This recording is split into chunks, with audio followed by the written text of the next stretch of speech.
Hi everyone, welcome back to the Stars and Startups podcast. It's week 10 and episode 19 here on the pod with me, your host Varun Vavidi. Stars and Startups is a show where I chat with entrepreneurs, operators in high growth startups, and interesting people doing cool things. It's a show that was born out of my love for business podcasts and to tap into the amazing set of people that kind of pepper the Indian business ecosystem. Hope you've been enjoying the ride. So I have something special here. We're approaching episode 20 in a week, in a couple of days. And that episode is with Matt Chittaranjan of Blue Tokai. So I have a contest, I have a giveaway. All you have to do is sign up to our Substack, which is basically my newsletter. So you can get updated whenever I launch a new episode. So just go onto that link. It's there in show notes. It's called stars.substack.com. So you can subscribe to my newsletter. And I need you to tag me on a social media post. It could be LinkedIn, it could be Instagram, it could be Facebook. All you have to do is tag me and the podcast on your channel of choice. And just let me know and I will put you into the lucky draw to receive a goodie bag from Blue Tokai. Yep, that's right. You will get coffee if you do get picked. So that's the contest. All you have to do is subscribe, share, and tag me on a post on social media, and also subscribe to the Substack link. Okay, on today's episode, I chat with Bhavik Vasa. He's the ex-chief growth officer at ItzCash. He managed the ItzCash business after the acquisition by EBIX, and he was instrumental in that journey. Bhavik and I discuss his journey and mindfulness and his latest venture, GetVantage. We start off chatting about, you'll just hear in just a second.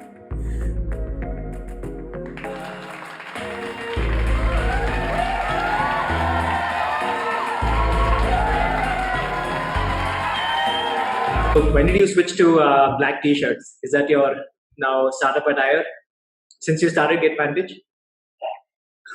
No, yaar, I think in startup bootcamp also you would have seen me like this. Oh, really? I think, I think, truth be said, once I think the biggest weight off the shoulders is when you're instrumental, or at least finally you get the market's validation that you were instrumental in a large exit, right? And so I think I was always this, but I think we were all putting on a little mask, right? I mean, you're in financial services, talking with the bank, working with the banks in partnership, or doing corporate sales. So I still would wear a shirt. Yeah. But I think absolutely post that transaction, I think you will see me a lot more. You would have seen me in at least black for sure. So I was still in a black collared shirt. Or a collared t-shirt, but no, this has been touchwood. Thankfully, this has been the GetVantage look, and it's staying. It's staying. So much so that I get shouted at by Nandita. So she says, Bhavik, you wear the same stuff to work, to meetings, and when we go out to a dinner or clubbing, you're wearing the same thing. And I'm like, yeah, just less things to make a choice of. I think that's famously, I think most Silicon Valley CEOs now have made it kind of their mantra, right? How do I make less decisions? There's this gentleman in Switzerland, a friend of mine, Cedric. Cedric owns only black items, not clothes, not just clothes, not just pants, black items. And he personifies minimalist living. I think he has 24 items in his life. Wow. No, I haven't gotten there yet, Varun. But yes, you will only see 3 colors in my wardrobe now. So it's black, gray, and some shades of blue or white. That's it. And you will only see V-neck t-shirts. I do carry some shirts yet, to be honest. But there'll always be those very simple Chinese collar ones. But the colors remain same. So it's denims. It's dark blue denims with black, gray, and a white or blue. These are the only colors I own in my wardrobe now. I've of course, minimalist, as you say, right, has been quite a strong influence for me. I'll tell you, this changed because fundamentally it started feeling right. We just have so many choices and decisions to make. The last thing in the morning you want to start with is use up. We all have enough or limited amount of brain cells, and so the lesser that you use in making choices that are not of top priority, the lesser brain cells you use for the day and exhausted you feel. And so for me, the minimalist approach was at least make a start. So now all things I own come in one wardrobe. I don't have multiple drawers in the house, multiple rooms. It's all in whatever fits in my one wardrobe. And if it starts overflowing, things need to leave. Uh, I've not got to exact number of things, but yeah, I think I've started space constraining myself at least. But I'm guessing there was a point you decided this is the way it's going to be. Like, was there like a switch? No, so I think it started from, and what a wonderful way to share my early part of my journey, in professional life, right? So, started the career with Wells Fargo Bank, right? Again, I call my career all about stumbling into, right? I never thought I'd get into banking and financial services. It was just the best on-campus job. Third largest bank offers, you take it up, and I stumbled into banking. Right? So this is after your gig. Rather, you studied in Florida, and then Wells Fargo. I went. Yes. Where was the gig? So I went to school. Yeah, I did my undergrad at Northwood University in Florida, and it was literally the option of an on-campus placement or the choice of Wells Fargo bringing me from the East Coast to the West Coast. And that's how I ended up. That's how I stumbled into California and the Bay Area and the Valley, and how I stumbled into banking and financial services. And yeah, started Wells Fargo Bank. To be said, I think it is the best foundation in financial services because they really, the first 6 months to a year is the perfect foundation of understanding financial services products and the entire gamut of how it works. So it was a great foundation layer, but I think my rebel started from there on. I was, when you work you're in the Bay Area, you're working in financial services, you have to wear a suit and tie.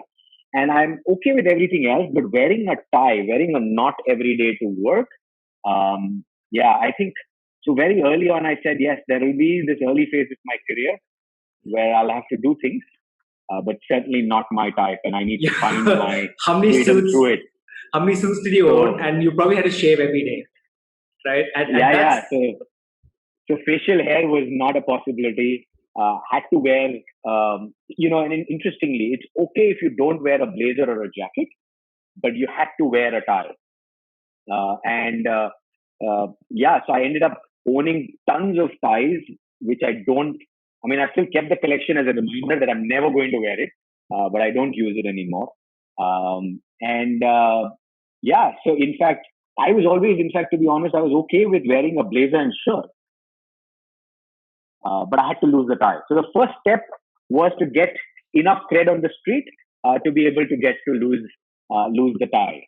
And I think that's where the itch happened very quickly. And again, look, coming from a business family, being in the Bay Area and in the Valley, being in the heart of it, had to jump into the first tech company. And that's how, became the youngest founding member of this boutique tech company. And I again call that journey a complete stumbling onto, right, Varun? Because nothing fancy. We were an IT services shop. This was ISTS.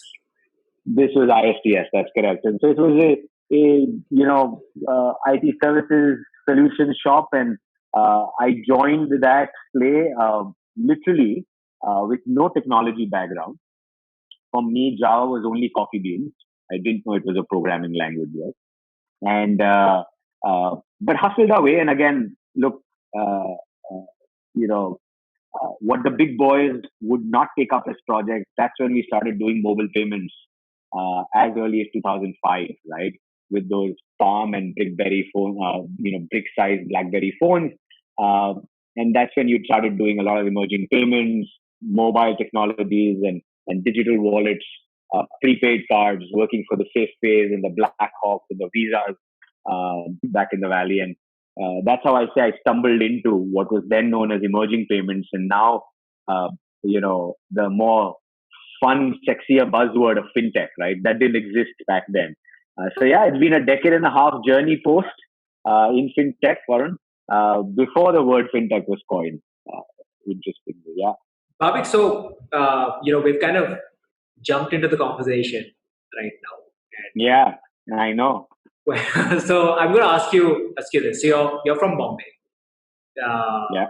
and you went to the US, and you had these learnings when you were in the Bay Area.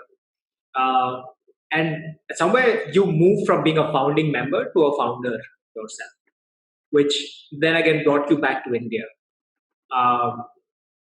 Was that how it worked? And how did you end up at ItzCash? Sure. Or ITZ Cash. I don't know how you can say it. No, it's cash. Spent enough money trying to make sure that word stuck. Stumbled into the world of banking, financial services, but then got my chance to be a very young early team member in a tech shop. And we got a good exit in 2009, 10. ISTS got acquired into Clear to Pay and FIS, the largest processor in the payments world and the fintech world. And contrary to a lot of opportunities that were opening up in the Bay Area in the Valley, I think it was more jingoism, Varun, than patriotism. I famously say this, and then urge to want to do something back in India and want to build digital payments back in India. So that's when we co-founded a place called Radical Payments, moved back to India, hustled my way, started raising, equity, got deals on the table. We were going to be the first players trying to do a range of gift cards, prepaid cards, and mobile wallets, so to speak. And I remember coming back to India 2009-10. You literally had a handful of angels and handful of VCs, right? That's how shallow the startup ecosystem was. And that's when really the option or the opportunity came in front of me, where I was very clear that if we had to build something in digital payments, and India would now end up being a much longer cycle. And so when we were building this out, and of course, a lot of hustle on the side, working closely with leading players, and ItzCash was the leading player. It was already founded. But as ItzCash was trying to energize itself into new lines of business, from being a traditional distribution play to now also being a more product play in a suite of digital products, that's when I realized that also India would need to be more of a sustainability game. So it was not about, if you're doing something new, it's going to take time. And so it had to be a call between building a small ship outside myself or being acqui-hired into a larger ship and really executing it in a big way. And that's where ItzCash happened. And I think from there on, the last decade was history, just scaling that up. We took the business literally to a 3 billion payment volume business annually, scaled that up, and being very instrumental. I think interesting job title also that I picked up, right, which is the core responsibility of being a chief growth officer, being able to kind of really be instrumental in taking the business to a 40 million revenue business, and actually most importantly, turning the corner in profitability. Right, that was a very, very interesting time when suddenly post 2016 demon happened. You had a huge buzz and mind share around digital payments, and I think amongst all that noise, very interesting that we were the largest player, we were the earliest player in the space, and it also was to prove that payments can be profitable and to turn the corner on making it profitable just before the eventual exit. What was ItzCash's actual business? It was completely offline. Was it had an offline online kind of play? Now the term seems to be Phygital, which We realized very early on that India is about India and Bharat.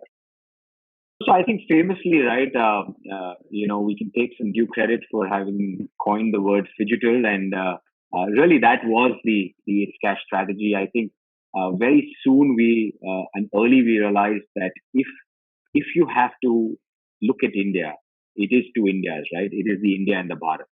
And when you need to deliver financial services to the larger masses, when you need to take financial services and transactions to a larger set of the mass country, you have to have an omni-channel strategy. And that's where being able to reach consumers physically in their neighborhoods, right? But facilitating that reach with a digital layer, right? To allow consumers to uh, transact and do digital transactions, but still with some amount of physical hand holding and physical cash in the hand, right? And I think it's that ability to convert physical cash to give it a digital avatar. I think that sums up the ItzCash journey and the ItzCash offering, which was pretty diverse. We were able to really use our distribution and reach to create a B2B2C play. Uh, and now look, all of these have become, bigger buzzwords. Every brand starts using this strategy. But really having that physical hand holding, physical reach to the consumer, and that B2B2C where we were basically enabling a distribution network franchisee, a mom and pop shop in the local areas.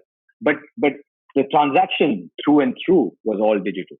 So it worked. This cut across. So did it work similar to, say, your Airtel recharge, postpaid recharge? Like, were those the same stores also the enablers? Was that the B in the B2B?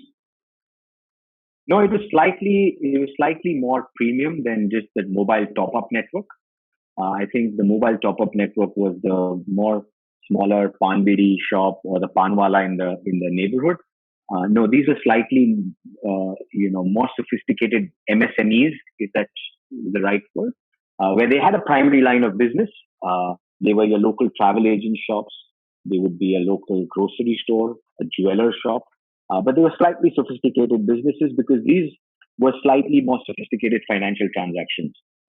So above and beyond mobile recharges and bill payments, which are more straightforward use cases, being able to facilitate consumers with travel booking, train ticket booking, flight booking, money transfer, domestic and then international. These are slightly more serious use cases that we delivered and offered. And in addition to that, of course, there were a range of digital products. We were the first prepaid cards, which were open loop, working on the Visa MasterCard network, or the mobile wallet, which could then be topped up from the same channels. So the beauty was that you had to go after a net new customer segment that had physical money, and you were converting that physical to a digital, rather than just bringing a customer that was already banked and bringing him from the bank account, and just adding a tech layer. This was beyond just adding a technology layer in your use case. So in this time, a lot of the conversations around being digital also was tied to being an expensive use case that didn't make money sense. Given the payment margins that I'm well aware of, right? What you would get in return. How did you make money sense of it? No, so I think that's the myth I wanted to bust right up front. When you are only playing in the digital to digital leg, you're getting into an already crowded space, and if you're not really adding a net new value in the supply chain, right, you'll never make margins. Then it's all about more pressure on that small fee or the interchange income or the merchant fee in the payments world, right? But as I shared with you, we were reaching out to a net new consumer who didn't have other options.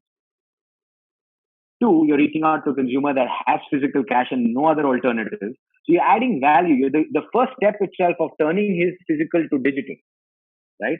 And reaching those corners and the neighborhoods where the customer does not have another option or a choice. So you start seeing that there you're not fighting with a crowded market. Yes, there is pressure in the margins, but also what you're able to do is you're able to now create a channel that sells on your behalf. And that's when finally, that final bridge, right? And we see every payments business has to do that. Get into more services, more financial services, and get into more use cases.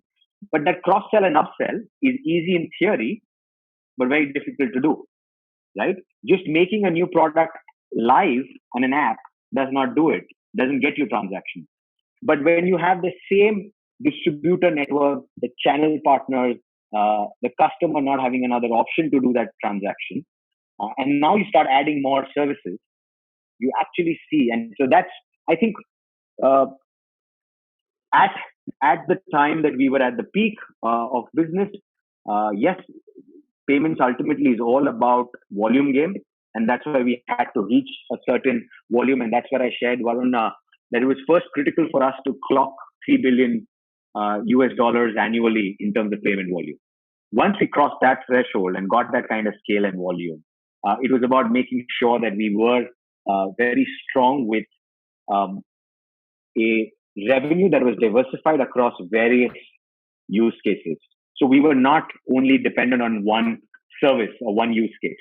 And so when you look at a revenue of 40 million plus across 4 or 5 different use cases, we crossed the journey of cross-sell and upsell.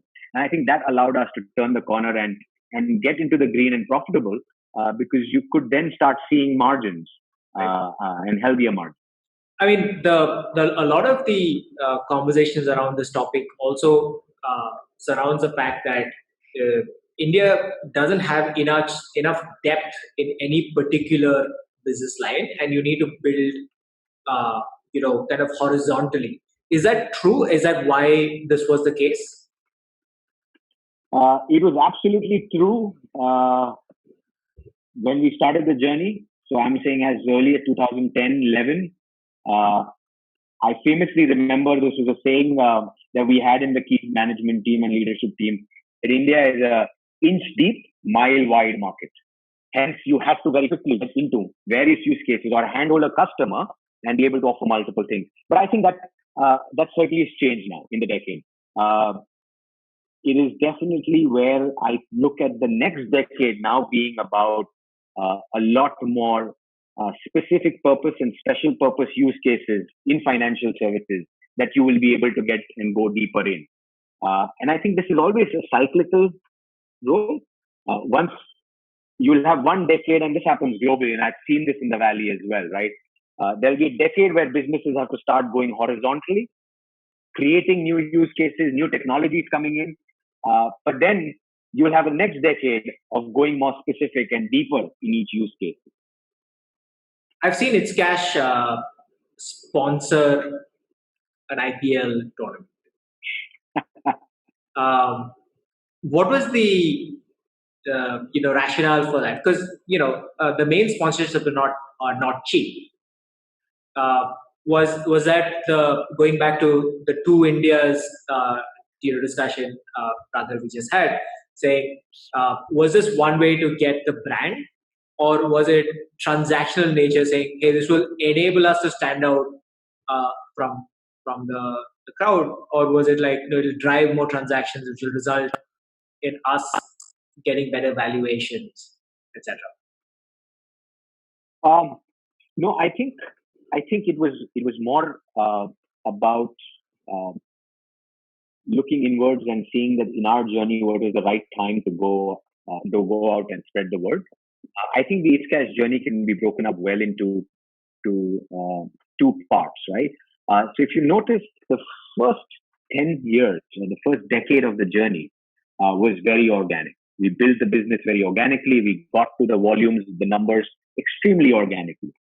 But once we were confident that we had the balance sheets and the P&L in play, right? We turned the corner and turned green on the bottom line. It was, as I was saying, it was also then the apt time and opportunity to change a gear. If you notice, we also came So the brand had established in the first decade its organic nature and its trust and credibility in the market. We were a known brand from being around that long, having a good legacy of being a trusted brand. But then, absolutely, as I said, 2016 demonetization happened. Uh, Digital payments became a top of mind share for all stakeholders, government, consumers, every part of the ecosystem. And it was 2017, the IPL season of 2017, that we sponsored the Punjab team, and I famously say I was on the road with the Punjab team for 2 months. It was a fantastic experience being in the locker room with them as well. But it was about changing that gear. Varun. It was about now letting ItzCash also being a brand name that resonates and is visible. It's mass consumers across segments. And I think we achieved that at the right time, though. It was about pulling that trigger at the right time where uh, it made sense. And followed on was, our large M&A transaction that happened with the EBIX group, which was also part of the strategy to then go into that next phase of inorganic expansion. And so really what we were out in the market then is, as you rightly saw, having planned the next decade to inorganically grow. We saw that this is the right time to even consolidate the market and add to the growth uh, with some inorganic expansion. And so that's what triggered the large acquisition from and with the EBIX group. Hey guys, sorry for the interruption. Hope you've enjoyed the episode thus far. It's a gentle reminder to subscribe to the podcast wherever you're viewing or listening to the podcast. Don't forget, we also have a contest running. All you have to do is subscribe to the Substack newsletter, stars.substack.com, and also make a social media post tagging the podcast, be it LinkedIn, Facebook, Instagram, wherever. Just link the podcast in that post, and you get a chance to win some coffee from Blue Tokai. Okay, on with the episode.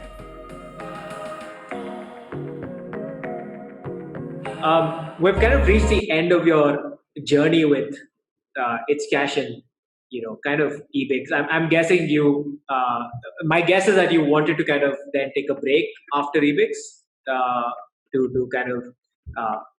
I think you had a child. You had a new. Was that the trigger to say because I've heard from some folks who've worked with you saying you're big on work-life balance. So was this was this kind of like how kind of the exit from EBIX happened? No, so look, of course we got the right partner with the right firepower in EBIX to play out the strategy. EBIX chose me as a group. EBIX chose me, and I continued to lead the India operations and that strategy of consolidation. So it was a great experience for the next year and a half, not only integrating ItzCash and EBIX, rechristening it as EBIX Cash, but also being at the table, on the other side of the table now, consolidating and being part of, I think, close to 12 acquisitions in that many months. Wow. And so it was a great experience as an entrepreneur, from always being on the side of the business, selling your business and your passion and your vision, to then being more logical on the other side when you are acquiring. And I think that was a great addition in terms of experience and expertise for me personally. And I think it was also a responsibility as a leader when you take a business through its M&A and an acquisition, to also see some amount of your role in integrating the businesses and playing a role. And it's important. It shows your responsibility as a entrepreneur. And I think that was key for me to also make sure that I did my role in making sure I was there long enough for that integration to happen.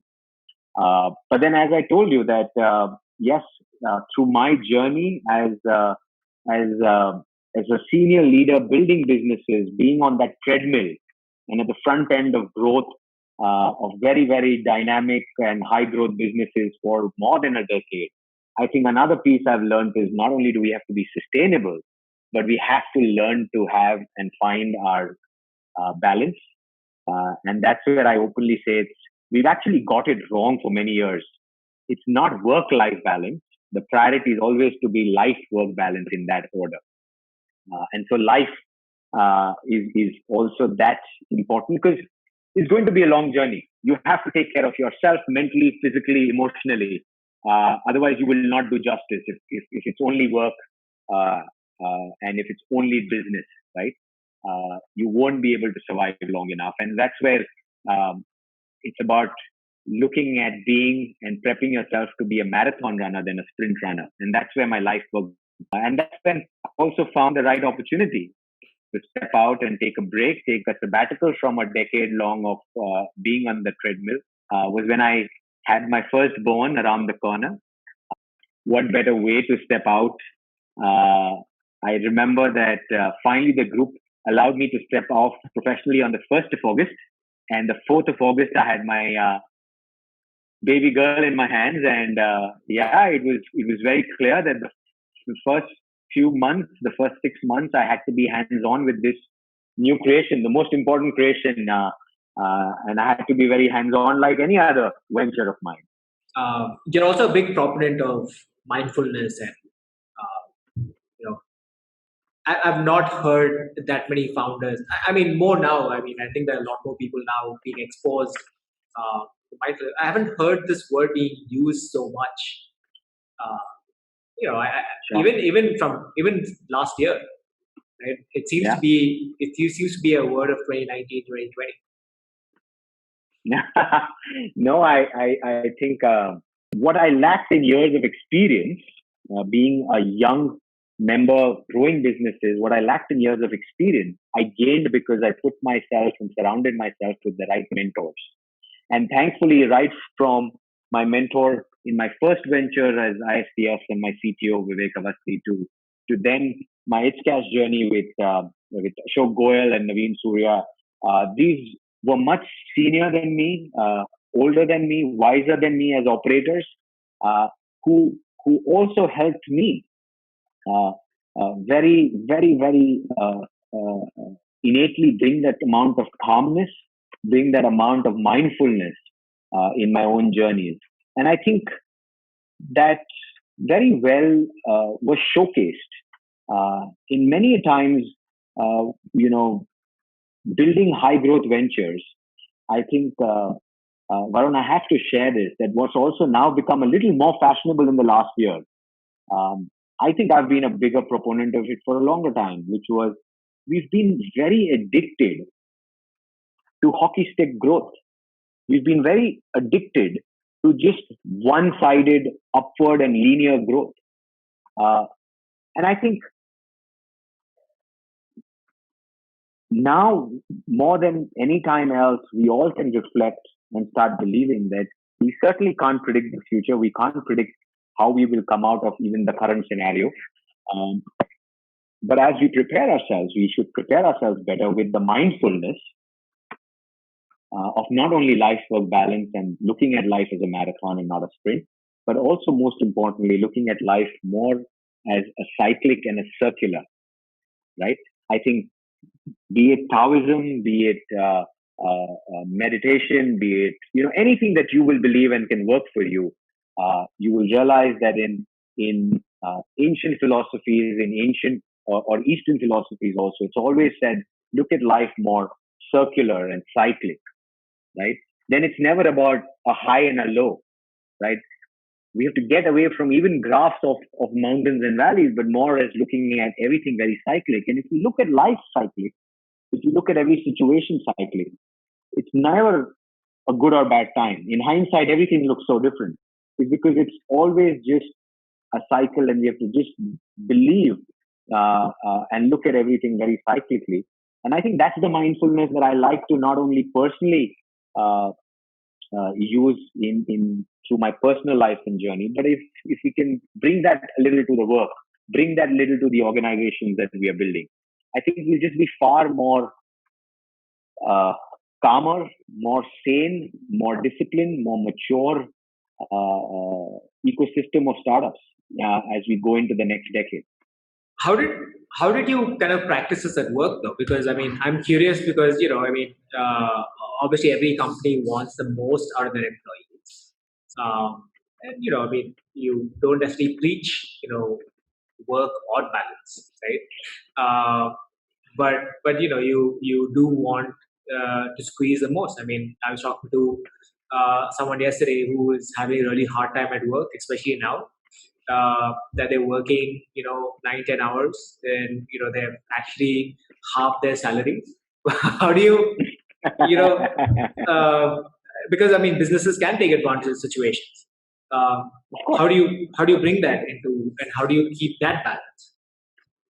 No, and I certainly want to not sound philosophical and give very high level answers, but get very specific because you asked about work.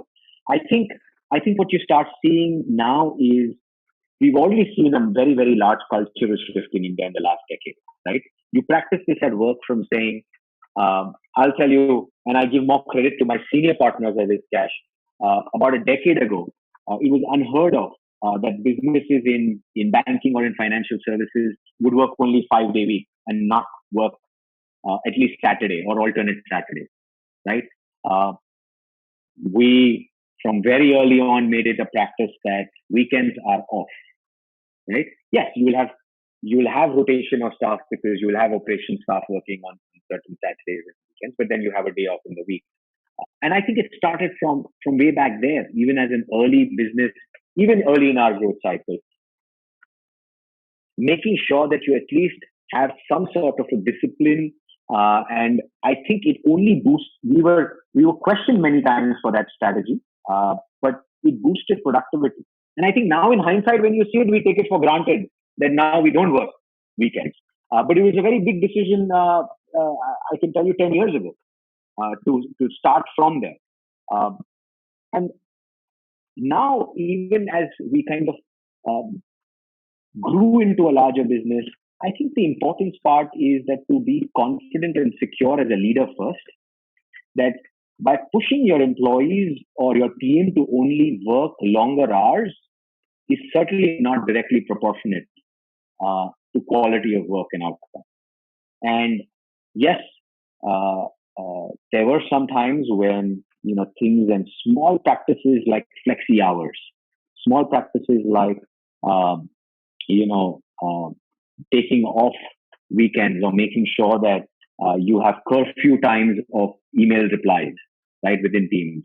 While it started from some of those small interventions, what we almost started seeing is during the calmer times when we didn't need people to work hard and we took certain of these relaxations and measures, certainly at times of pressure, when the business needed it, people went that extra mile. We all went that extra mile. So it's not to say that when it's required, you don't push harder or you don't extend into. But then it's of choice. It's out of accountability.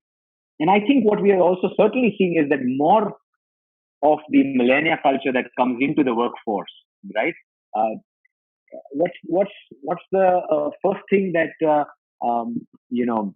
a lot of us, and I think I'm not that old. I scrape into being a millennial. We are the kids of the 80s, but certainly not of the 90s that we work with now. I think that what they prefer is certainly accountability, and that ability to let them decide what's the right way and time for them to work.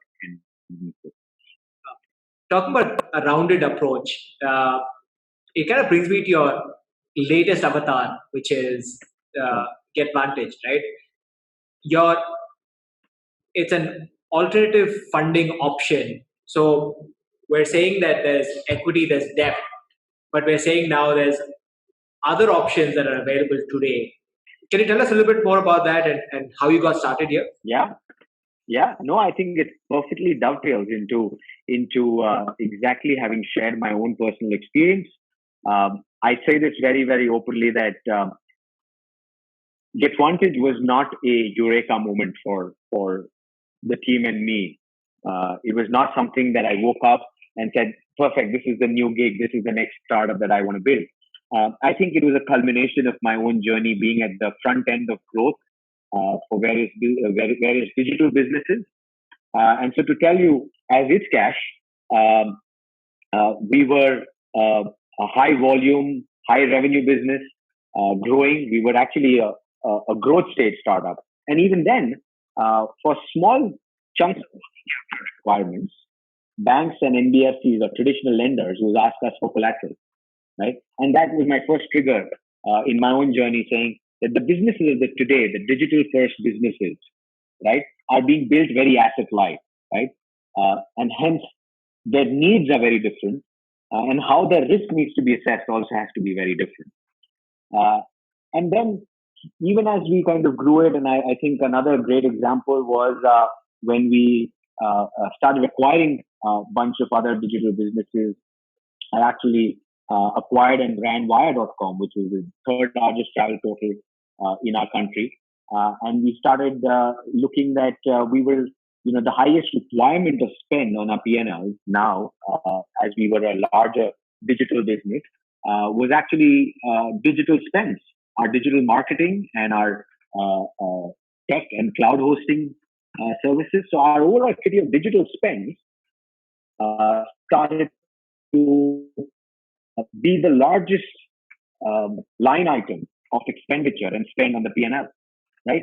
So I think all of these personal experiences brought us to questioning that as we start having more businesses and online businesses and digital businesses of the today and tomorrow, A, the working capital requirements are very different. B, the way these businesses need to be assessed for their credit worthiness has to be relooked at. And third, what they need capital for is also very interestingly different. And that, brings me to, another Silicon Valley name in Chamath, who talks openly that, more than 40% of all equity money raised by online businesses and digital startups are being spent on digital spends, are going back to Google, Facebook, and Amazon digital spends. And I think that's what brought GetVantage to really look and explore revenue-based financing, which is an alternative ethos of how we not only measure risk of digital businesses, but also the credit worthiness, be able to give short-term capital advances for very specific purposes of these digital spends and raw material spends. And if we can give founders access to these small chunks of capital advance that allow them to focus on growing their revenues, right? Because all these digital spends have a clear pattern to revenue. These are all performance marketing, performance driven digital spends that have an impact on revenue and market and growth.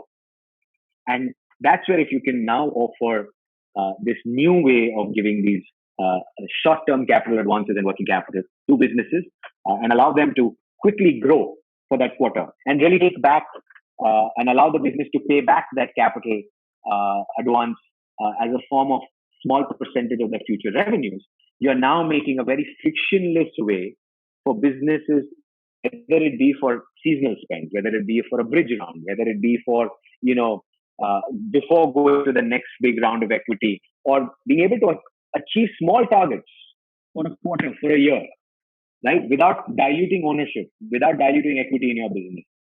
If you're able to frictionlessly get that capital and grow your business and revenue alternatively, I think that goes back to the original thesis of balanced growth, right? As founders, we need to look at that if we can,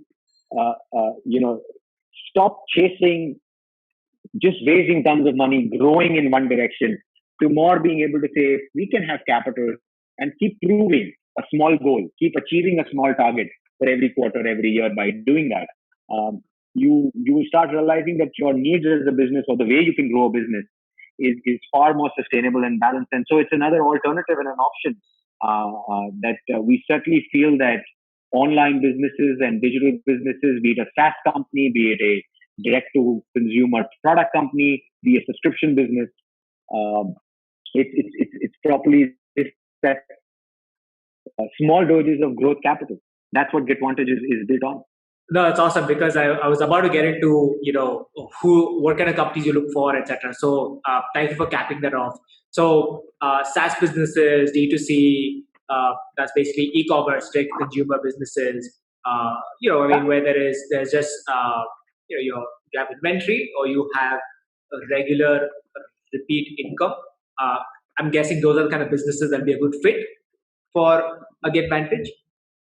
Yeah, no, look, and I think these times have only further accelerated that every small business, every SME business, which was even traditionally an offline business, right? These interesting times that we are in now have only accelerated and pushed that every business, every SME now has to have an online channel of business, right? And increase their online and digital spend and build their online segment of business. So it touches upon all online sellers, small to medium businesses, SMEs, um, and we're getting into a world where we certainly have to be a highly more digital, more transparent way of not only doing our businesses, but growing our businesses as well. I found, I'd read about ClearBank before. I think they're probably the largest, alternative financing player in the world. And they basically plug into a Shopify, a WordPress, etc., to get data, to basically understand the businesses that they're covering, right? Yeah. Is that the same kind of method in which you'll understand who you're underwriting, or is there an underwriting process, or you just say, hey, this is the kind of capital that you need, we trust you, we're doing like a typical equity investor who looks at their ability and then say, okay, this is the capital up front. How does GetVantage work?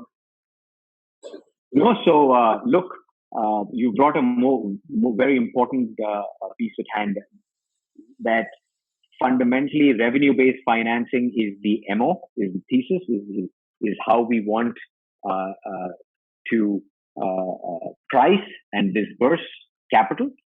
But that has to, underlining layer has to be delivered. This has to be delivered with a strong end-to-end fintech platform. It has to be technology that does the complete leg of, like you rightly said, we take access to new data points of these businesses, right? You take, gone are the days of traditional lending where you look at rearview mirror way of looking at businesses last 3 years balance sheets and IT returns. I think businesses are so much more dynamic that the best way to not only underwrite, but not only measure the risk, but the potential in the business is really looking at more real-time data of their digital spends accounts, of their digital revenue accounts, right? And being able to pull all that data through a end-to-end API platform and an API stack is what we at GetVantage first focused and spent a year in stealth mode, putting the end-to-end platform together, which is, as I say, 3 parts to it, right? We do new data collection for underwriting. We, in fact, disburse digitally also. So it's a more faster way to disburse the capital in a very special purpose and a specific purpose use. And the third and the most important part, which is making sure that the collection also is delivered digitally, right from the daily revenues that these businesses collect from their payment gateway. Nice. And I think that's what drives GetVantage to be able to service these digital businesses, is that we can do all these 3 things completely tech and data driven. Right. So I think the last piece I wanted to share, Varun, with all the founders very openly is, I think enough is enough for all of us to have done all that song and dance with raising equity money from a select pool of investors.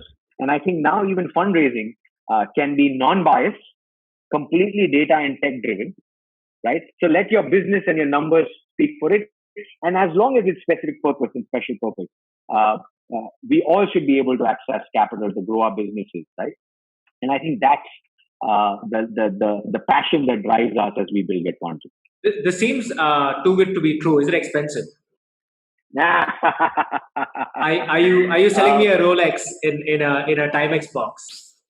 No. Look, like I say, come experience it uh, to know it in reality.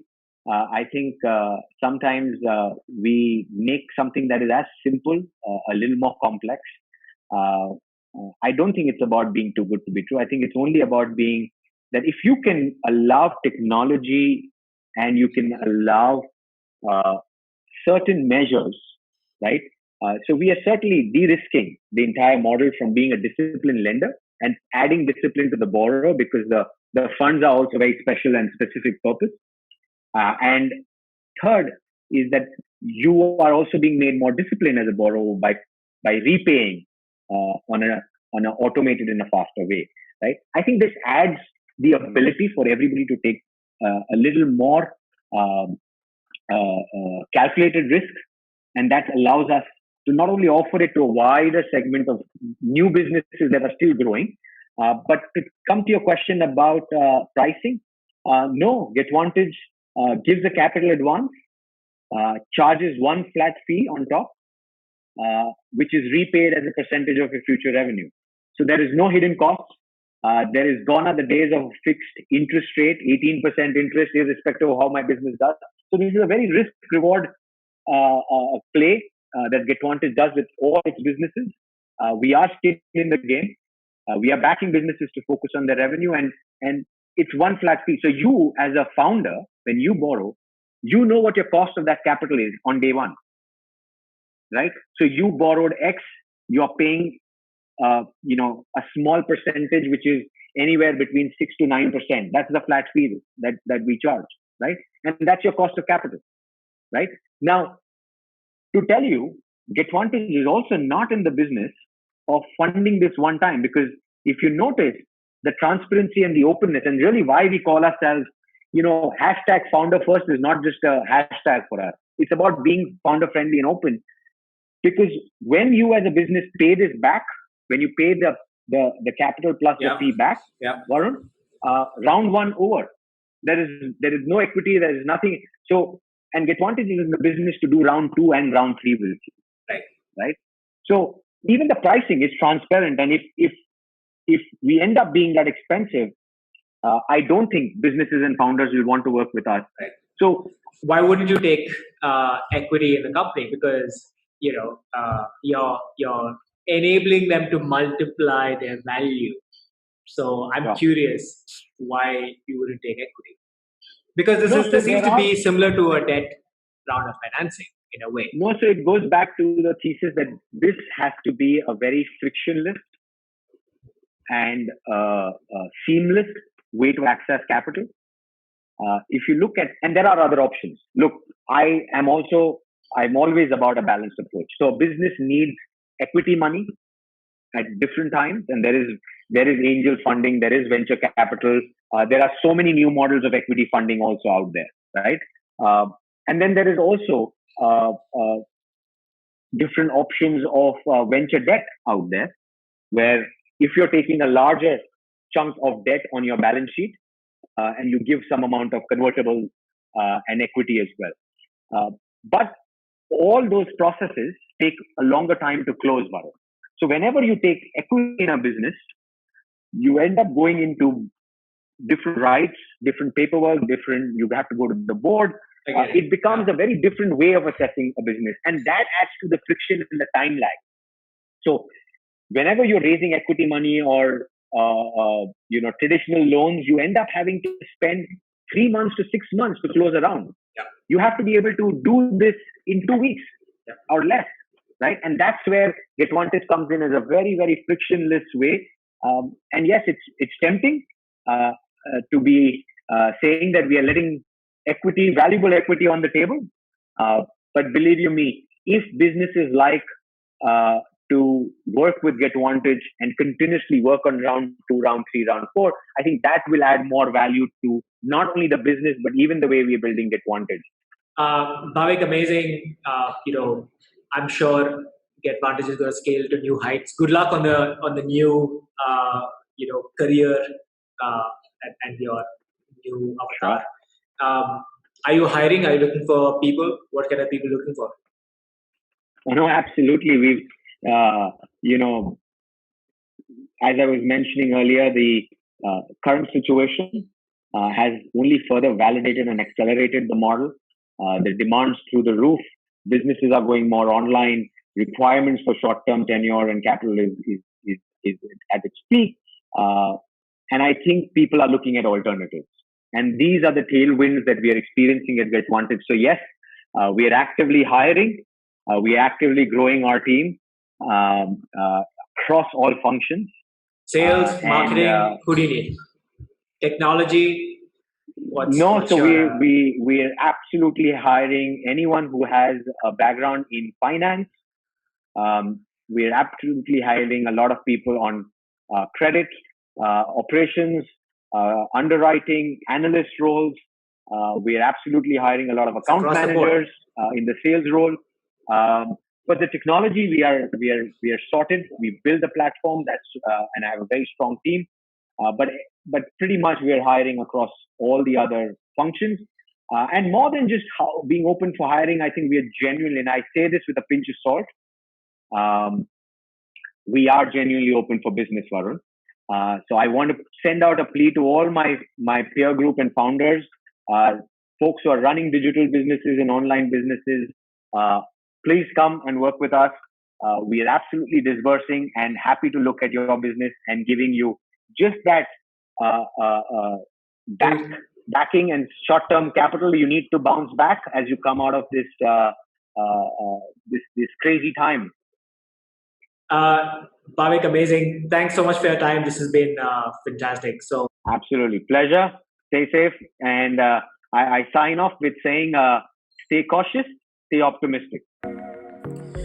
And that's the end of episode 19 with Bhavik Vasa. Hope you enjoyed it. Stay tuned for future episodes right here on Stars and Startups with Varun Vasa. Stay safe.